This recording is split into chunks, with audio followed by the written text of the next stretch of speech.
По принцип не се занимавам с такива лайфови видеа, ама то вече не се издържа.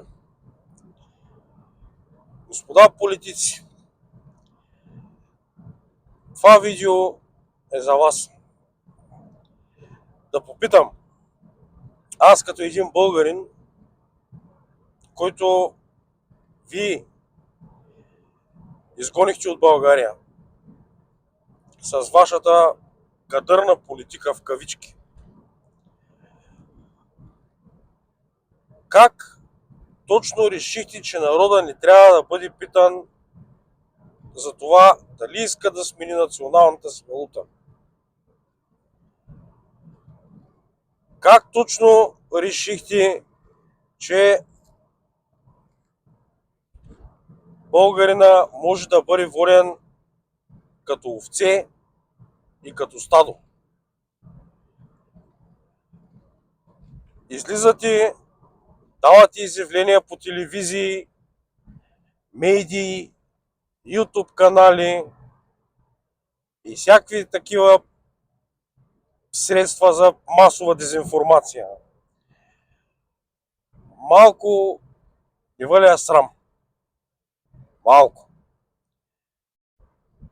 Как може да се сравнявате с Симеон? Той Симеон не бил питал българите, когато ги покръствал.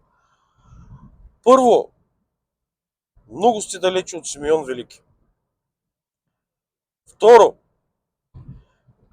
живеем в различен строй. Живеем в строй, който вие докарахте.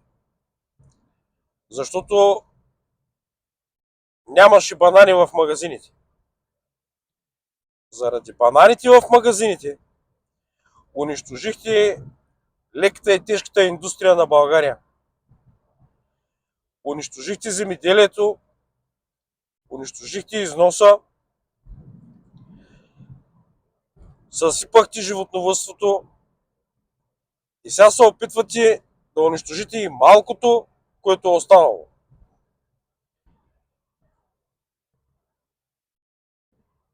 Създавате агенции, които са, меко казано, противозаконни. Всички държавни институции работят, нарушавайки Конституцията и конституционните права на гражданите на България, на суверена на страната. Репресии срещу зърнопроизводителите, репресии срещу зеленчукопроизводителите, репресии срещу микро и малкия бизнес. Защото бизнеса, който репресирате в момента с тая агенция по безопасност на храните, е микробизнес и малък бизнес. Защото средния и големия бизнес си плаща естествено на вас. Опитват се да унищожите стадата и животновъдите в България, за да може да внасяте чужда стока от съседните страни и от Европа. Променихте Конституцията на България, за да може да урежете правата на президента. Вкарахте в Конституцията на България задължението да развива и съпортва Европейския съюз, тъй като била част от него. Първо, България е част от Европа,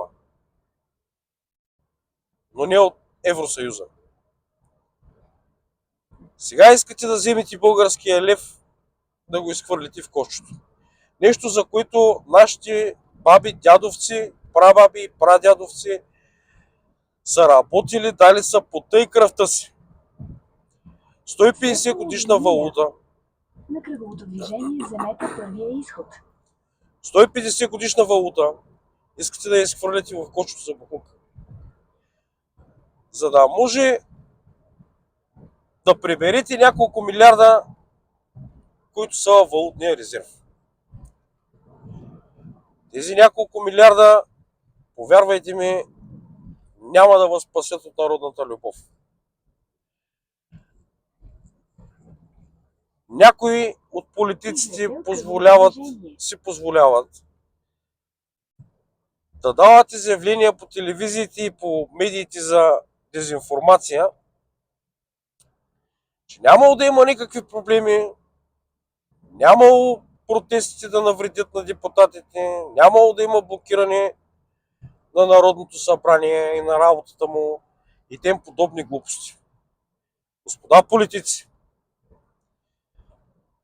българина не веднъж е доказвал, че е кротък и тих, докато не го настъпиш. Или по-точно, докато не му бръкнеш в джоба.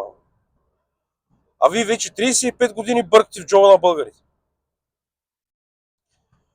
Заради вашите регулатори и вашата зелена сделка, тока на българите е стократно по-висок от този, който беше преди. Унищожихте атомната електроенергетика, унищожихте язовирите, напоителните канали, всичко, което След можеше да половин създаде нещо за На България. кръговото движение вземете първия изход.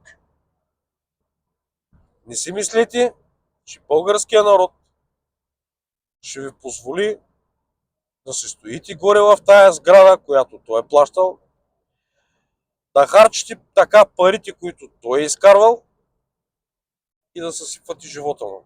Безнаказано. Така че, господа политици, имате около един месец да си опечите акъла. И Излезте от кръговото движение. тая конституция на тая Република Излезте от България, кръговото движение. не дейте да я тълкувате преди да сте я прочели.